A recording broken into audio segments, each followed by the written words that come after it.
Hello, my dear students. So, today in this particular video, I will be covering the entire class 11 syllabus of DBMS. तो बच्चों class 11 में IPR में specially DBMS से related कुछ topics है जो आपके एग्जाम्स में फाइनल एग्जाम्स में आते हैं। तो इस वीडियो में this is going to be a one shot video जिसमें मैं DBMS से रिलेटेड सारे कॉन्सेप्ट्स क्लियर करूंगी। माई एसक्यूएल आपको सिखाऊंगी, उसमें क्या क्या इंपॉर्टेंट कमांड्स होते हैं और वो कमांड्स को हम लोग कैसे अप्लाई कर सकते हैं, वो सब आज हम लोग इस वीडियो में कवर करने वाले हैं। So keep your notebooks ready, watch this video and revise with me. I am sure you'll definitely score 70 to 80% of your marks from this particular topic from this video itself. तो बच्चों ये video को अच्छे से देखना and जो जो मैं बोलते जा रही हूँ वो सारे पॉइंट्स को आप अच्छे से समझने की कोशिश करना और इसे अपने कॉपी में पॉज कर करके नोट भी करते जाना। इवन दो वीडियो के एंड में मैं आपसे एक पीडीएफ शेयर कर दूंगी जिसमें आपको सारी जो नोट्स जो भी मैंने क्लास में पढ़ाया है, जो भी मैंने कमांड्स डिस्कस किए हैं, वो आपको इजीली मिल जाएगा। So without wasting any time, let's start. So बच्चों डीबीएमएस कॉन्सेप्ट स्टार्ट करने से पहले we should know that what actually is data. तो डीबीएमएस जो है ना वो एक्चुअली डेटा बेस से बना है। अब डेटा बेस भी पढ़ने से पहले हमें पता होना चाहिए कि डेटा क्या होता है। तो you might be knowing, you all might have already learned in your junior classes that data is nothing but it is simply raw facts and figures। जैसे कि अगर मान लो सिंस हम लोग कंप्यूटर में पढ़ रहे हैं तो मैं ट्राई करूंगी कि आपको ये रिलेट करवा के पढ़ा सकूं। तो जैसे कि बच्चों आप लोग Amazon यूज करते हैं, राइट? तो Amazon में टन्स ऑफ डेटा सेव होता है। So let's take a very simple example कि अगर हम Amazon में अपना एक यूजर आईडी क्रिएट कर रहे हैं, हमने साइन अप किया, तो हम क्या करेंगे? हम अपना नाम डालेंगे, हम अपना एड्रेस देंगे, हम एक पासवर्ड जनरेट करेंगे। तो ये सारी जो चीजें हैं, right, which are raw, like suppose आपने नाम ऐड किया, तो मैं यहाँ अपना ही नाम दे देती हूँ। सपोज हमने नाम दिया कीर्ति, मैंने अपना कुछ भी पासवर्ड दे दिया XYZ। तो ये जो आपने डेटा दिया, ये जो आपने रॉ इंफॉर्मेशन, रॉ बोल रही हूँ तो इंफॉर्मेशन तो नहीं बोलना चाहिए, रॉ फैक्ट्स जो आपने दिया, तो ये सारी चीजें आ जाती है डेटा में। So simply raw facts and figures are known as data. और यही डेटा को जब हम प्रोसेस करते हैं, लाइक इससे हम अगर कुछ मीनिंगफुल चीज जनरेट करते हैं, like if I will say that Kirti नाम का एक यूजर अकाउंट बन गया है जिसमें ये पासवर्ड स्टोर हो गया है, तो जब ये सारी चीजें हो जाएंगी तब हम उसे बोलेंगे कि वो इंफॉर्मेशन है। सो raw thing is your data and the process thing is your information. A small topic but important because ये आपको डिफ्रेंशिएट करने के लिए 1 मार्क में या 2 मार्क्स में पूछा जा सकता है। तो आप बच्चों इसे एग्जाम्पल के साथ समझिएगा। Next we have is the building block of the entire DBMS, that is the database. तो अब मान लो आपने Amazon में अपना यूजर आईडी, अपना पासवर्ड, अपना बिलिंग एड्रेस, अपना शिपिंग एड्रेस, सब कुछ सारे जो इंफॉर्मेशन नेसेसरी थे वो आपने सेव कर दिए। तो जहां पर ये सारी रिलेटेड डेटा को हम सेव करते हैं, राइट, इसे हम कहते हैं database. So database को अगर आपको सिंपल टर्म्स में डिफाइन करना हो, so we can say database is nothing but a collection of interrelated data. तो जब भी हम लोग बहुत सारे डेटा को जनरेट करते हैं, उसे अगर हम रिलेट करके एक प्रॉपर वे में स्टोर करें तो उसे हम बोलेंगे database. So now we know what is data, now we know what is database, now we should know what is the use of database. हमें क्यों जरूरत है डेटाबेस की, हमें क्यों जरूरत है कि हम सारे डेटा को कलेक्ट करके एक ऑर्गेनाइज्ड फॉर्म में स्टोर करें। तो this is like the important foundation of DBMS, right? तो ये बहुत इंपॉर्टेंट है, आपको इसमें जो मैंने कीवर्ड्स दिया है ये याद कर लेना है बस। अगर ये क्वेश्चन आपको थोड़ा एक्सप्लेन करने के लिए भी आया तो आप इसे अपने वर्ड्स में लिख पाओगे। So let's understand what is the need of database.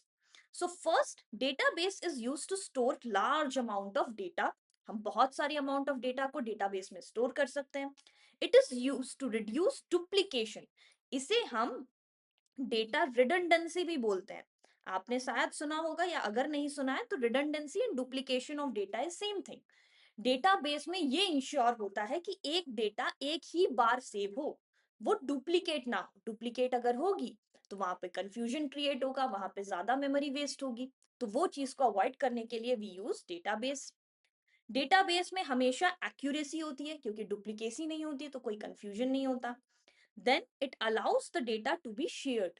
आप अपने लोगों के साथ इस डेटा को इजीली शेयर कर पाओगे, not on the just the users end. अगर आप Amazon को चला रहे हैं, right, if you are the working in Amazon और if you are controlling the database of Amazon, आप डेटा को बहुत इजीली शेयर कर सकते हैं, क्योंकि वो एक सेंट्रलाइज लोकेशन पे शेयर होती है, स्टोर होती है।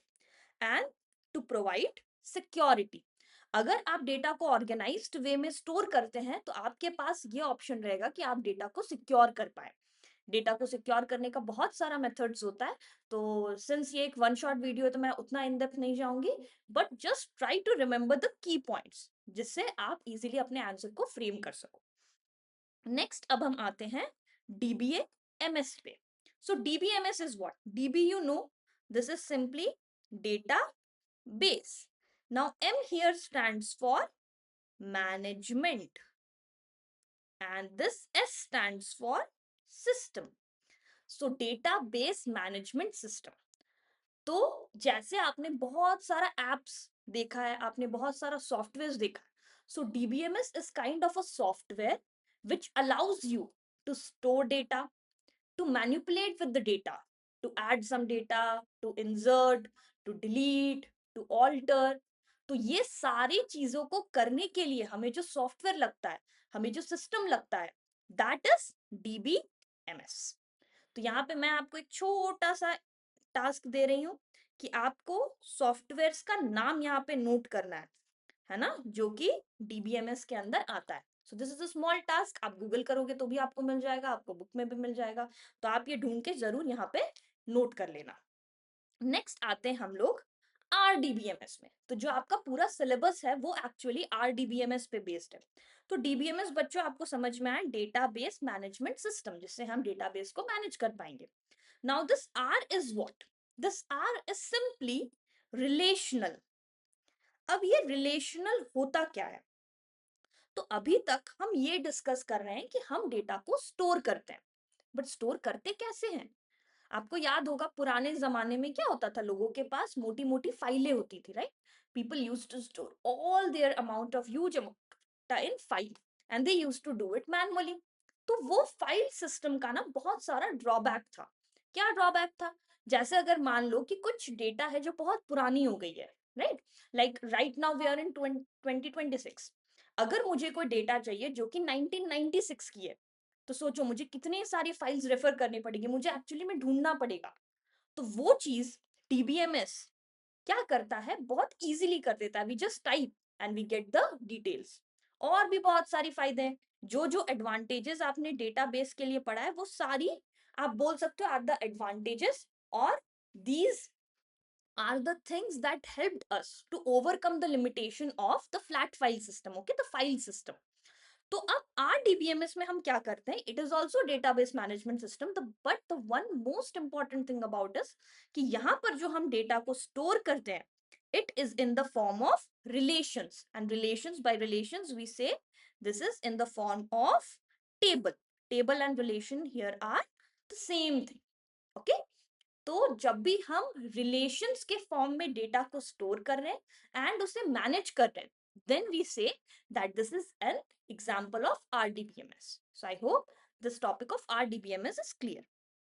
अब बच्चों, हम लोग कोई भी रिलेशन के बारे में अगर पढ़ रहे हैं तो हमें उसके कुछ की फीचर्स, कुछ की टर्म्स पता होने चाहिए। It's very very simple. Relation आपको समझ में आया, टेबल।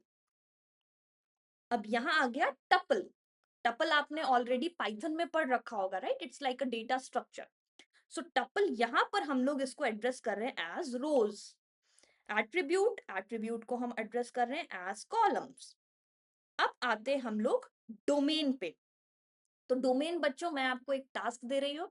आपने ऑलरेडी मैथ्स में डोमेन पढ़ रखा है, right?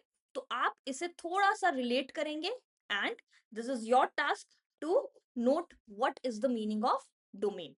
Even if you are not able to find the correct meaning of domain, you can comment in the video. I'll definitely help you understand it. Okay, and it's very very simple.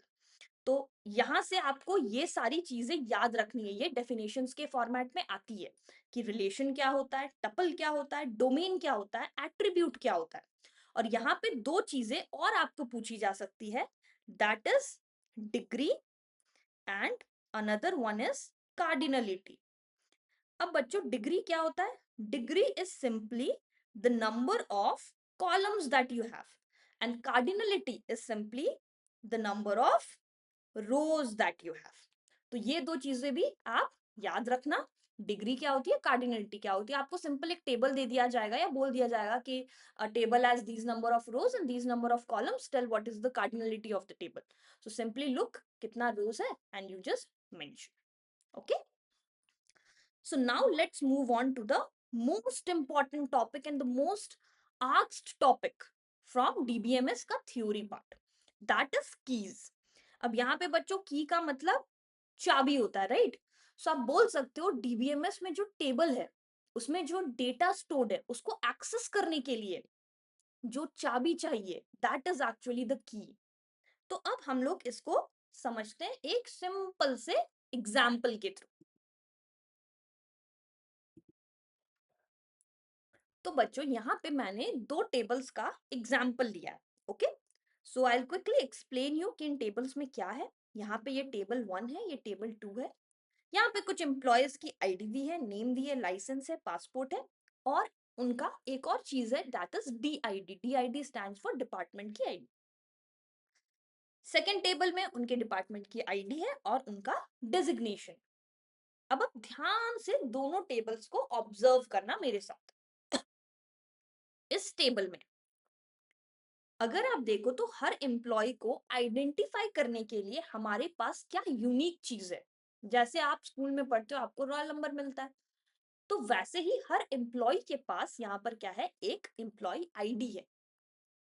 तो वो ID is like the representation of each of the employee and that is going to be unique. अगर कोई और employ आएगा तो उसे same ID तो नहीं मिलेगी, उसे डिफरेंट आईडी मिलेगी।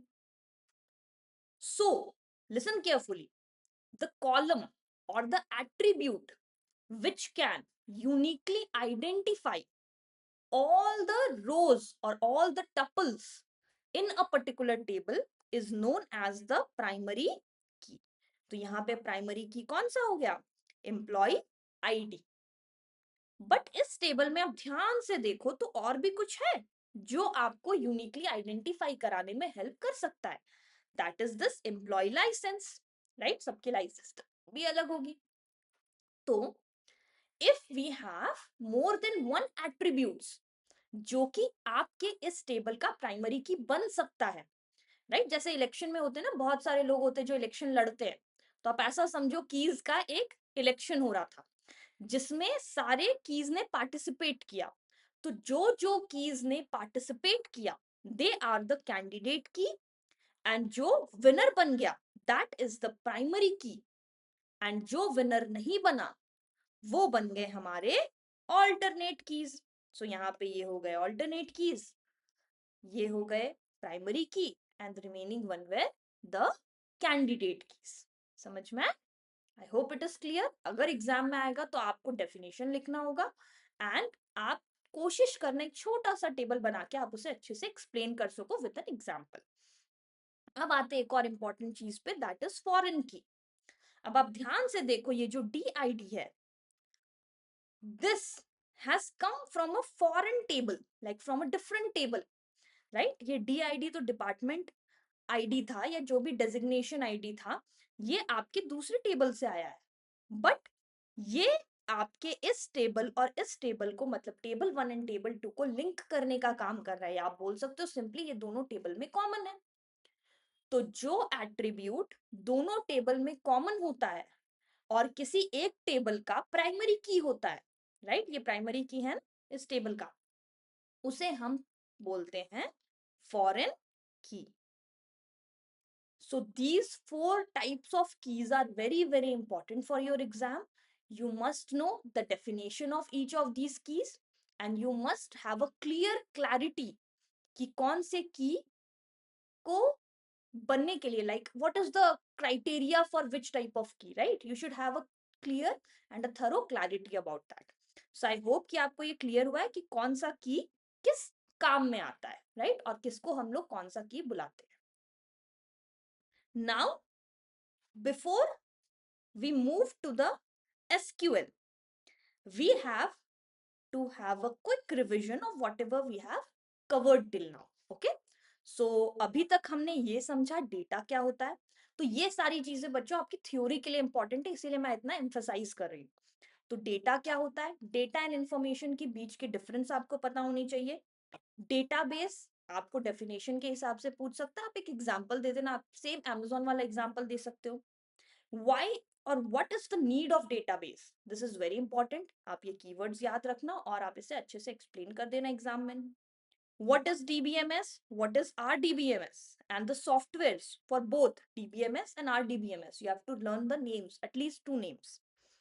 then what are the important features, again यहाँ पे मैंने आपको एक task दिया है domain का मतलब पता करने के लिए. Then what is degree, what is cardinality, and then we have learned what are the different types of keys and how we can identify the different types of keys in a table. So now we come to the SQL. अब बच्चों हर software को चलाने के लिए, right, you should have a bit of knowledge. अब कुछ software होती है जो simply drag and drop method से चलती है, जैसे कि आपने एमएस वर्ड चलाया है, आपने एमएस पावर पॉइंट चलाया है, तो ये सारी ड्रैग एंड ड्रॉप से चल जाती है. बट डेटाबेस में जो लैंग्वेज हमें यूज करना होता है, that is known as structured query language. And I hope कि आपको क्वेरी का मतलब पता होगा. Query is like asking questions. तो जो लैंग्वेज से हम लोग डीबीएमएस को ऑपरेट करते हैं, जिससे हम लोग उसमें टेबल बनाते हैं, जिससे हम लोग उसमें टेबल में वैल्यूज ऐड करते हैं, डिलीट करते हैं, मॉडिफाई करते हैं, क्वेश्चंस पूछते हैं, अलग अलग इंफॉर्मेशन रिट्रीव करते हैं, ये सारी चीजें करने के लिए जो लैंग्वेज यूज होती है दैट इज एसक्यूएल. अब एसक्यूएल को चलाने के लिए, राइट, लाइक आपने पाइथन पढ़ रखा, पाइथन के लिए आप एनाकोंडा वाला पार्ट यूज करते हैं, आप आइडियली यूज करते हैं, right. There are different types of interfaces, there are different types of editors. तो एसक्यूएल के लिए आपके सिलेबस में जो प्रेस्क्राइब्ड है that is my SQL server, right. तो आप उसे अपने कंप्यूटर में डाउनलोड भी कर सकते हैं एंड आप उसे ऑनलाइन भी चला सकते हैं. तो आज हम लोग जब उसके बारे में डिस्कस करेंगे तब हम लोग उसे ऑनलाइन सीखने वाले हैं. तो for the time being let's learn or let's complete the theory portion. तो SQL is what? Structured query language, जिससे हम लोग DBMS को ऑपरेट करते हैं. अब इसकी एडवांटेजेस क्या है, like what is the need to learn SQL, why can't we do it simply the drag and drop method. So let's understand. First, it is very very easy to use. आप जब इसे use करेंगे, आपने थोड़ा school में भी पढ़ रखा होगा, अपने से भी पढ़ रखा होगा, इसकी जो कमांड्स है बहुत सिंपल है, very similar to English. You should just know how to use it, like you should be having the hang of writing the syntax properly. Then it is a standard language, it is accepted globally. Fast data retrieval, ये हमें data को access करने में बहुत help करता है और ये बहुत फास्टली काम करता है. And it works with the relational databases. So ये टेबल्स पे बहुत अच्छे से काम करता है. So we can use SQL very easily and efficiently. So again बच्चों, ये जो 4 पॉइंट्स है ये की पॉइंट्स है, आप इसे अच्छे से लर्न कर लेना. एंड अगर एग्जाम में आएगा तो इसे थोड़ा सा एलाबोरेट करके अपने वर्ड्स में लिख देना. Now the types of SQL, और you can say the types of SQL commands, right, that will be more appropriate. तो एसक्यूएल में ना अलग अलग काम के लिए अलग अलग टाइप्स ऑफ कमांड्स होती है. जैसे कि फर्स्ट अगर हम आए तो it is DDL. DDL stands for Data Definition Language. तो देखो बच्चों, नाम से समझ में आ रहा है, अगर D का मतलब यहाँ पे है डेफिनेशन, मतलब इससे हम क्या करेंगे, अपने डेटाबेस को डिफाइन करेंगे. DQL stands for Data Query Language, मतलब हम इससे क्वेश्चंस पूछेंगे तो डेटा हम रिट्रीव कर पाएंगे. And DML is for Data Manipulation Language. So manipulate करना मतलब कि हम लोग अपने डेटा को मॉडिफाई करेंगे.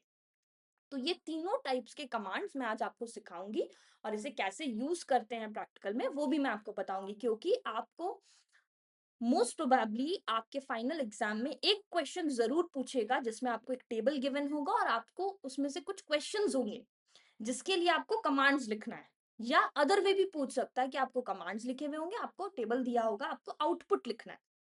So we should know how all these types of commands work, right? So उसके लिए हमें ये तीनों टाइप के जो कमांड्स होते हैं और इसके अलावा भी कुछ कमांड्स होते हैं, वो सारा आज हम कवर करेंगे। सो आई होप कि आपको डेटा, डेटाबेस, एसक्यूएल, ये सारी थ्योरी पोर्शन अब आपके माइंड में है। So if you are ready with this, so let's dive into the practical part. So बच्चों, इस पार्ट में हम लोग माई एसक्यूएल के जो मोस्ट इंपॉर्टेंट कमांड्स होते हैं उनके बारे में सीखेंगे और कैसे हम इस कमांड्स को अप्लाई कर सकते हैं, ये सारी चीजें हम डिस्कस करेंगे। तो लेट्स स्टार्ट। तो माई एसक्यूएल कमांड्स के लिए मैंने एक सिंपल सा चीट शीट बनाया है जिसमें आपको मोस्ट इंपॉर्टेंट जितने भी कमांड्स होते हैं वो सारी चीजें मिल जाएगी, और लास्ट में मैं आपसे कुछ एग्जाम टिप्स पे डिस्कस करने वाली हूँ। So stay tuned and watch the video completely. जैसा कि मैंने आप लोगों को पहले बोला था कि आप ऑनलाइन भी माई एसक्यूएल को रन कर सकते हो, राइट? माई एसक्यूएल सर्वर को एक्सेस कर सकते हो, जिसके लिए आपको ये लिंक मैं प्रोवाइड कर दूंगी। दिस इज वन कंपाइलर जो मैं जनरली यूज करती हूँ, and it is very easy to use and very easy to understand.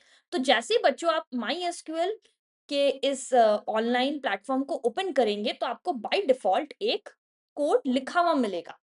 तो ये कोड को समझने से पहले और बाकी प्रैक्टिकल्स करने से पहले, let's just try to understand all the different types of commands that we have here. Okay, तो सबसे पहले हम समझते हैं डेटा डेफिनेशन लैंग्वेज के कमांड्स को। तो जो सबसे मोस्ट इंपॉर्टेंट कमांड है, जो सबसे एकदम बेसिक कमांड है, दैट इज क्रिएट डेटाबेस। तो एज यू ऑल नो कि जितना भी डेटा हम क्रिएट करते हैं वो इन द फॉर्म ऑफ डेटाबेस आपके सिस्टम में सेव्ड होता है। तो सबसे पहले आपको एक डेटाबेस क्रिएट करना होगा जिसके अंदर आपके सारे टेबल्स एंड रिलेशंस लाई करने वाले हैं। So the first command that we will use is create database. So we have simply written, यहाँ पे मैं आपको सिंटेक्स और एग्जाम्पल के थ्रू समझाते जाऊंगी, और फिर लास्ट में हम सारे प्रैक्टिकल्स में सारे कमांड्स को देखने का, सीखने का कोशिश करेंगे। सो the first is create database school. तो देखो बच्चों, यहाँ पे ये जो क्रिएट और डेटाबेस लिखा है, जो कैप्स में लिखा है, दिस इज योर कमांड। और ये जो स्कूल है, ये आपके डेटाबेस का नाम है। आप इसमें कुछ भी नाम दे सकते हो depending upon your database. And the last is the semicolon, this is like a terminator. तो जब भी आप कोई भी कमांड लिखोगे माई एसक्यूएल में, तो वो कमांड जब खत्म हो रहा है, राइट, जब उसका टर्मिनेट हो रहा है, तब आप वहां पे एक सेमीकोलन ऐड कर देना।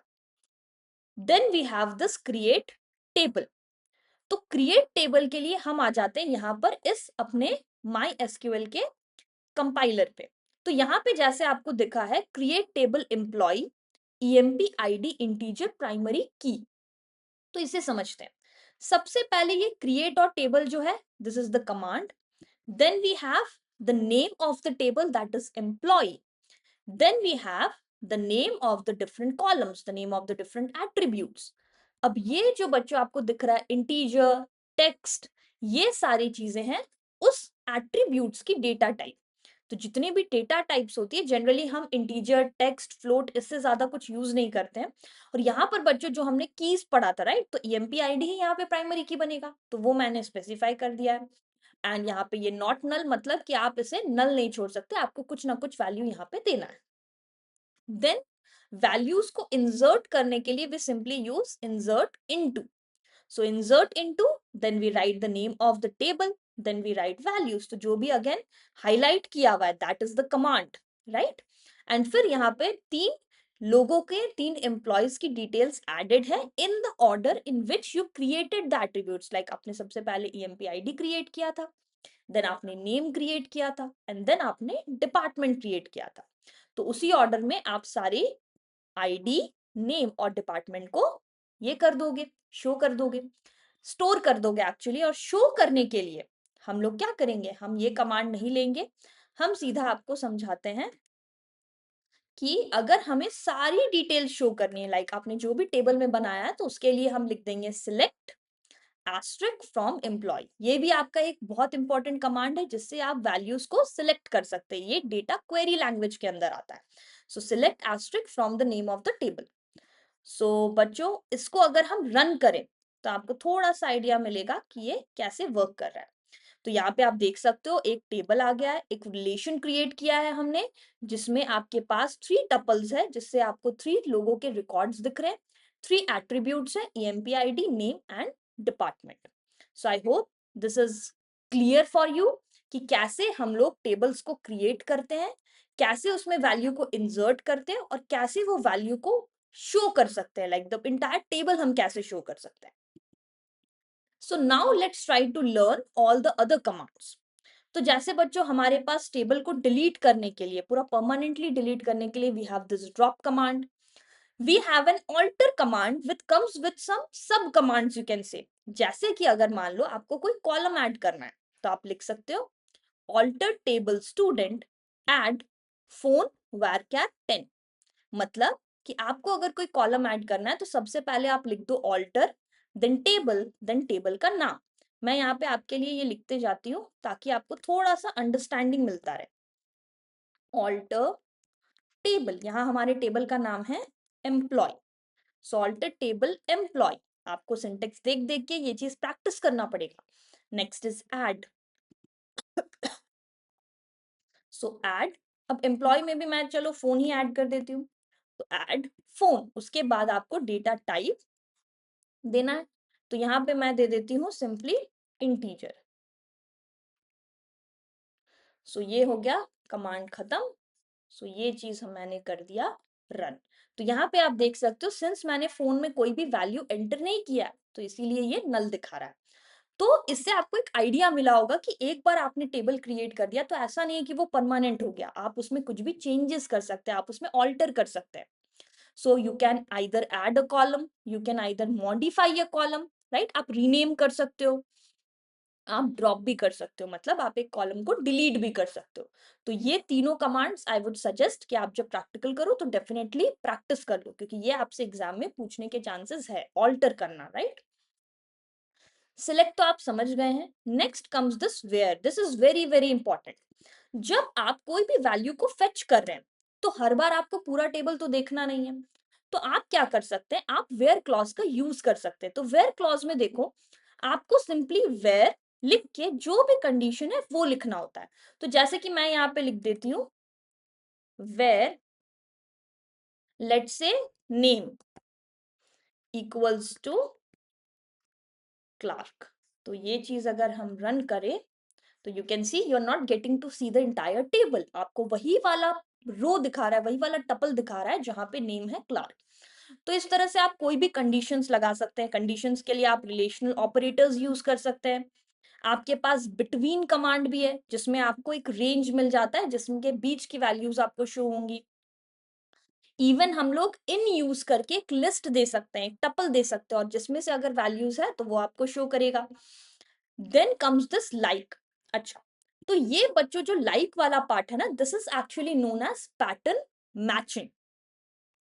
तो पैटर्न मैचिंग में बच्चों क्या होता है कि अगर मान लो आपको कोई इस तरह के स्टूडेंट का नाम शो करना है जिसका नाम ए से स्टार्ट होता है, तो ये सेम चीज हम यहां पर भी करके देखते हैं। मैं आपको दिखाती हूँ। Select asterisk from employ, okay. तो यहाँ पे मैं सेम चीज यूज करती हूँ कि मैं उन लोगों का नाम दिखाना चाहती हूँ जिनका नाम ए से स्टार्ट होता है, तो मुझे रिजल्ट में आना चाहिए एवा।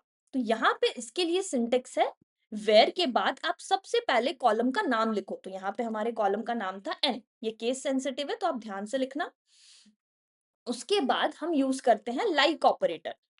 सो लाइक, सिंस हमें चाहिए ए से स्टार्ट, तो हम लिखेंगे सिंस ए से स्टार्ट चाहिए ना, तो आप ए लिख के लिखोगे ए, और उसके बाद हम दे देंगे परसेंट। फिर आप इसे रन करो तो आप देखो आपको सिर्फ वही स्टूडेंट का नाम दिखा है जो ए से स्टार्ट हो रहा है। अगर आपको एंड्स विद ए चाहिए तो आप परसेंटेज ए दे दो, राइट। तो इस तरह से आप पैटर्न मैच करके अलग अलग वे में अपना आउटपुट को देख सकते हैं।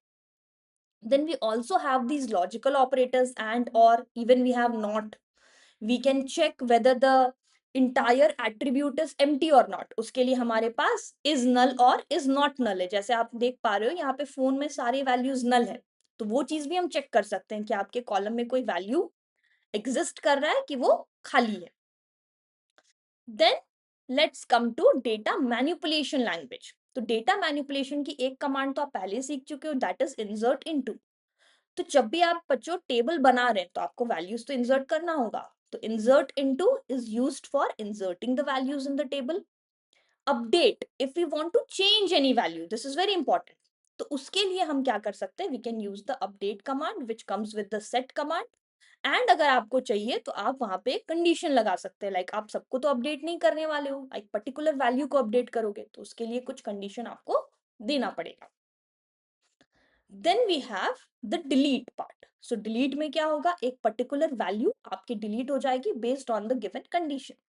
जैसे यहाँ पे आपने दिया मार्क्स लेस देन 40, तो यहाँ से क्या होगा कि जो भी मार्क्स लेस देन 40 है वो वाली पार्ट आपकी डिलीट हो जाएगी। सो now let's understand the concept of group by and having. तो बच्चों ग्रुप बाय और हैविंग में क्या होता है, it's a very simple thing कि अगर मान लो आपके पास जैसे ये डेटा है जिसमें हमारे पास 3 एम्प्लॉइज है, क्लार्क, डेव एंड एवा। अब यहाँ पे अगर आप देखोगे तो सेल्स में 2 लोग काम कर रहे हैं और अकाउंटिंग में 1 लोग काम कर रहे हैं।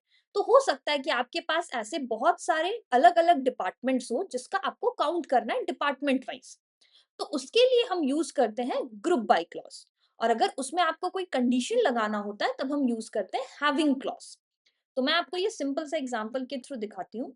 जैसे मैंने सिलेक्ट किया जो डिपार्टमेंट के हिसाब से हमें ग्रुप बाय करना है, तो हम सबसे पहले वो कॉलम का नाम लिखेंगे एंड इट्स मस्ट। आप कहीं यही नहीं लिख रहे हैं तो आपका मिस्टेक हो जाएगा। देन काउंट, काउंट के अंदर हम एस्ट्रिक दे देंगे जिससे आपको सारी वैल्यूज काउंट करके मिलेगी। Then we write from the table name and I write group by. Group by हम कर रहे हैं on the basis of department. So as we run you can see कि यहाँ पे डिपार्टमेंट के हिसाब से कितने लोग उस पर्टिकुलर डिपार्टमेंट में वो काउंट हो गया। अब एक और चीज है कि अगर मान लो आपको इसमें कुछ कंडीशन लगाना है तो आप यहाँ पे लिख सकते हो हैविंग। अब हैविंग में कुछ भी कंडीशंस लगा सकते हो, जैसे नेम का दे सकते हो, अगर आपके पास सैलरी है तो वो दे सकते हो। इस टेबल में हमारे लिए ये अप्रोप्रिएट नहीं रहेगा, बट अगर आपके पास कुछ भी कंडीशन लगाना है तो वो कंडीशन आप हैविंग के थ्रू दे सकते हो, जैसे आपने वेयर में सीखा ना कुछ वैसा ही। कुछ कमांड्स ऐसे हैं जो कि इस पीडीएफ में नहीं है बट इम्पॉर्टेंट है, जैसे कि एक कमांड जो बहुत इंपॉर्टेंट है दैट इज डिस्टिंक्ट कमांड। तो डिस्टिंक्ट कमांड के लिए हम लिख सकते हैं select distinct department from the table employ. So अगर ये डिस्टिंक्ट में ना लिखूं तो उसका भी मैं आपको दिखा देती हूँ क्या होगा उससे। सो आप दोनों के डिफरेंस इजीली समझ पाओगे। सो देखो जब मैंने डिस्टिंक्ट लिखा है तब आपको सिर्फ 2 ही डिपार्टमेंट्स दिख रहे हैं, सेल्स एंड अकाउंटिंग। और जब मैंने डिस्टिंक्ट नहीं लिखा है तो वहां पे आपको सारे डिपार्टमेंट्स दिख रहे हैं, sales, accounting and sales, even though ये डेटा क्या है, रिडंडेंट है। तो इसीलिए आप ये डिस्टिंक्ट कीवर्ड यूज कर सकते हैं जिससे आपको सिर्फ वही वैल्यूज दिखेंगे जो कि रिपीटेटिव नहीं है। So this is how and these are all the commands जिससे आप अपने माई एसक्यूएल के जर्नी को स्टार्ट कर सकते हैं। सो क्लास 11 के लिए इतने कमांड्स एनफ है। And before we end the video I have some last minute exam tips for you. So सबसे इंपॉर्टेंट पॉइंट है, always write semicolons at the end of every command. Whenever you write the text values, you should have it in single quotes. Where condition जो होगा वो group by के पहले आएगा, और group by के बाद जो अगर आपको कंडीशन देना है तो उसके लिए आपको यूज करना है हैविंग।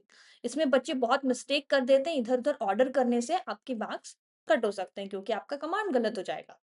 अब वेयर जब भी हम यूज करेंगे तो उससे हम रोज को फिल्टर करते हैं, राइट। बट हैविंग आप तभी यूज करना जब आप ग्रुप्स यूज कर रहे हो, आप पूरे ग्रुप में कोई कंडीशन लगाना चाहते हो। एंड डीडीएल और डीएमएल की डिफरेंस आपको पूछी जा सकती है। तो फर्स्ट डिफरेंस है कि ये स्ट्रक्चर डिफाइन करने में हेल्प करता है और ये डेटा को मैनिपुलेट करने में हेल्प करता है, और आप कुछ कमांड्स देके उनके डिफरेंसेस भी लिख सकते हो। सो बच्चों अगर आपको ये सारी पीडीएफ, ये सारा मटेरियल चाहिए तो आप जस्ट हमारे वीडियो पे कमेंट कर दीजिए। एंड अगर आपको वीडियो अच्छा लगा तो प्लीज लाइक करें, शेयर करें अपने फ्रेंड्स के साथ ताकि आपके फ्रेंड्स के भी हेल्प हो। And to subscribe the channel, क्योंकि अब 11th स्टैंडर्ड और 12th स्टैंडर्ड की बहुत सारी ऐसी वीडियोस चैनल पे आती रहेंगी। So thank you so much for watching, and bye bye, and all the very best for your exams.